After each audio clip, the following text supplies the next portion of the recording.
Hello everyone, welcome to Ken studies. आज है 7 जुलाई। Start करते हैं आज के एमसीक्यू क्वेश्चंस। आज का फर्स्ट क्वेश्चन है, India recently defeated Kuwait to win the SAFF champions trophy, जिसे हम South Asian football federation champions trophy कहते हैं, फॉर द विच टाइम। आपसे पूछा जा रहा है, हाल ही में भारत ने कुवैत को हराकर दक्षिण एशियाई फुटबॉल महासंघ चैम्पियंस ट्रॉफी कौन सी बार जीती है। आपके ऑप्शंस हैं 8th, 9th, 10th या 11th। और इस क्वेश्चन में आपका करेक्ट ऑप्शन हो जाएगा ऑप्शन बी। भारत ने ये ट्रॉफी 9th टाइम अपने नाम की है। India defeated Kuwait by 5-4 in the penalty shoot out to lift the SAFF champions trophy 2023, जिसका आयोजन किया गया बेंगलुरु, कर्नाटका में। And India recorded its win for the 9th time in the SAF Champions Trophy. इसके साथ ही goalkeeper Gurpreet Singh turned out as the hero for the Indian side, saving the final kick from the Kuwaiti captain. Semifinals की बात करें तो semifinals में India ने Lebanon को डिफीट किया था। इसके साथ ही कुवैत ने बांग्लादेश को 1-0 से डिफीट किया था।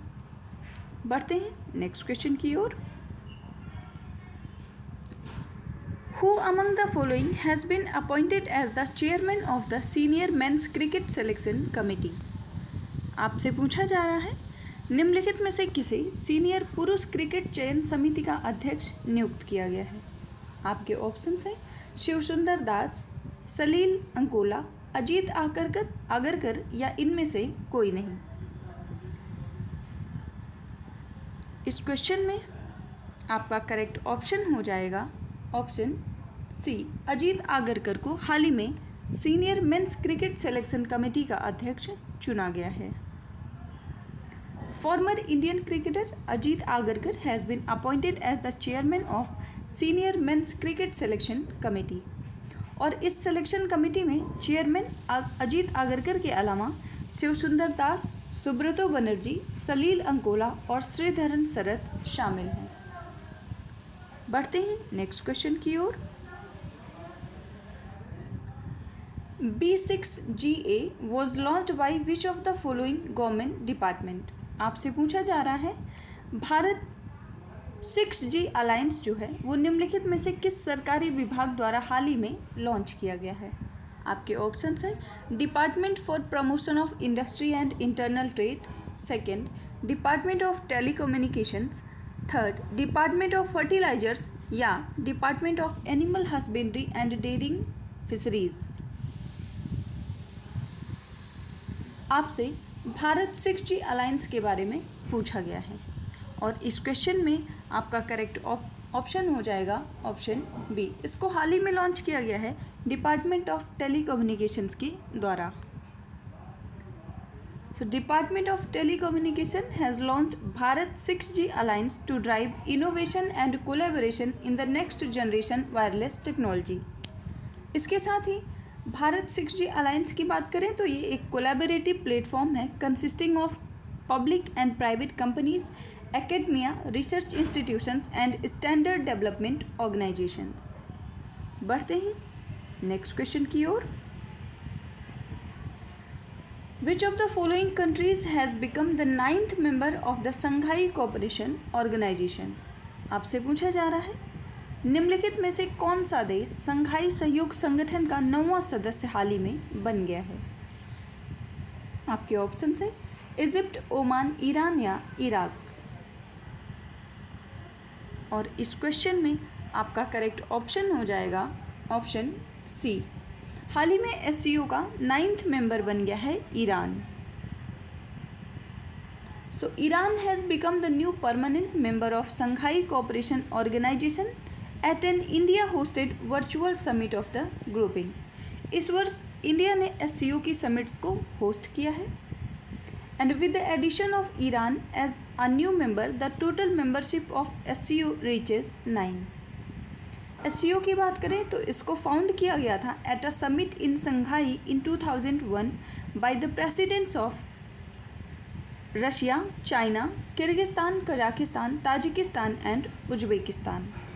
तो इसके स्थापना के समय संघाई कोऑपरेशन ऑर्गेनाइजेशन में ये 6 सदस्य थे। इसके बाद इंडिया एंड पाकिस्तान ने एससीओ को ज्वाइन किया as a permanent member in 2017 और एससीओ का हेडक्वार्टर है बीजिंग, चाइना में। बढ़ते हैं नेक्स्ट क्वेश्चन की ओर। At which place 67th travel agents association of India convention took place. आपसे पूछा जा रहा है 67th travel agent association of India सम्मेलन किस स्थान पर आयोजित हुआ। आपके ऑप्शंस हैं न्यू दिल्ली, कोलंबो, ढाका या काठमांडू। इस क्वेश्चन में आपका करेक्ट ऑप्शन हो जाएगा option B. Travel agents association of India convention 67th का आयोजन हाल ही में कोलंबो में किया गया। The highly anticipated 67th travel agents association of India convention का आयोजन कोलंबो में किया गया and the 3-day convention inaugural ceremony promises to be a star-studded affair with the esteemed presence of Sri Lankan President Ranil Wickremesinghe and Higher Commissioner of India Gopal Bagle among others। इस convention की बात करें तो इस convention का aim है to strengthen ties between India and Sri Lanka as India has been the largest source market for the tourism in Sri Lanka last year. बढ़ते हैं नेक्स्ट क्वेश्चन की ओर। Between Indian navy and US navy exercise Salvex was conducted at which place. आपसे पूछा जा रहा है भारतीय नौसेना और अमेरिकी नौसेना के बीच साल्वेक्स अभ्यास किस स्थान पर आयोजित किया गया। आपके ऑप्शंस हैं कोची, विशाखापट्टनम, मुंबई या कोलकाता।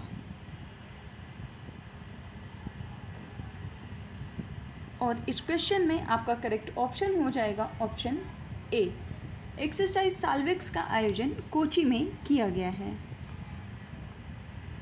ये साल्वेक्स एक्सरसाइज का 7th एडिशन था। So the 7th edition of Indian navy and US navy salvage and explosive ordnance disposal exercise, जिसे हम साल्वेक्स एक्सरसाइज कहते हैं, इसका आयोजन 26 जून से 6 जुलाई के मध्य कोची में किया गया। Indian navy and US navy have been participating in joint salvage and EOD exercises since 2005। इस एक्सरसाइज की बात करें तो the exercise saw participation from both the navies which included the ships INS Nireekshak and USNS salvor in addition to specialist diving and EOD teams. तो आप ध्यान रखेंगे exercise SALVEX Indian navy और यूएस नेवी के मध्य किया जाता है और इसका आयोजन इस वर्ष कोची में किया गया है। आज के करंट अफेयर सेशन में इतना ही। धन्यवाद।